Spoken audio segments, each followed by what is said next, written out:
नमस्कार दोस्तों, स्वागत है आपका वीके न्यूज में। खबर है यासीन मलिक को लेकर। अलगाववादी यासीन मलिक, आतंकवादी यासीन मलिक जो कि तिहाड़ जेल में बंद है, उसे लेकर दिल्ली हाईकोर्ट में सुनवाई हुई। सुनवाई के दौरान सॉलिसिटर जनरल तुषार मेहता ने भी कई बड़ी बातें कही हैं। कोर्ट ने क्या कहा और एनआईए ने इस मामले को लेकर क्या दलील रखी।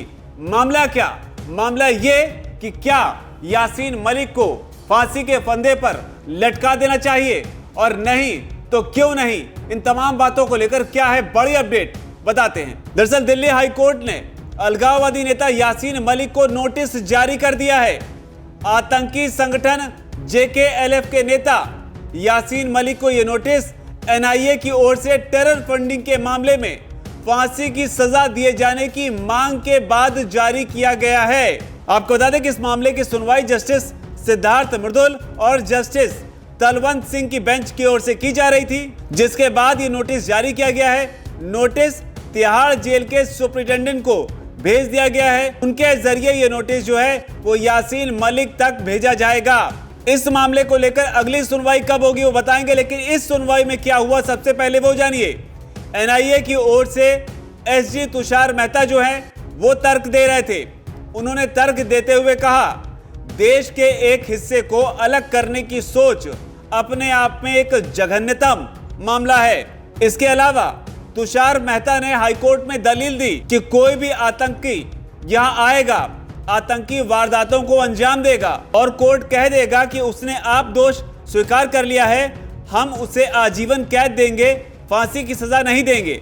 तो यहां पर तुषार मेहता ने बड़ी बात कही है सीधे तौर पर कि ऐसे ही कोई भी देश पर हमला करेगा, देश को तोड़ने की बात करेगा, उसे ऐसे कैसे जाने दिया जा सकता है। लेकिन बड़ी बात यहां पर यह है कि एनआईए ने, नेशनल इन्वेस्टिगेटिव एजेंसी जो है, उसने दिल्ली हाई कोर्ट में क्या कहा। एनआईए ने कहा कि श्रीनगर में 4 वायुसेना के अधिकारियों की हत्या और केंद्रीय मंत्री मुफ्ती मोहम्मद सईद की बेटी डॉक्टर रुबैया सईद के अपहरण में भी यासीन मलिक शामिल था। इसके अलावा कहा यह भी गया कि यह फांसी की सजा पाने के लिए पर्याप्त रूप से जघन्यतम अपराध की श्रेणी में आता है। इसके अलावा तुषार मेहता और एनआईए की ओर से दलील यह भी दी गई कि आप यानी कि यासीन मलिक पाकिस्तान से प्रशिक्षण लेकर आएंगे और फिर दोष कबूल कर लेंगे, इसके बाद जेल में बंद हो जाएंगे ताकि बाद में आपको छुड़ाया जा सके।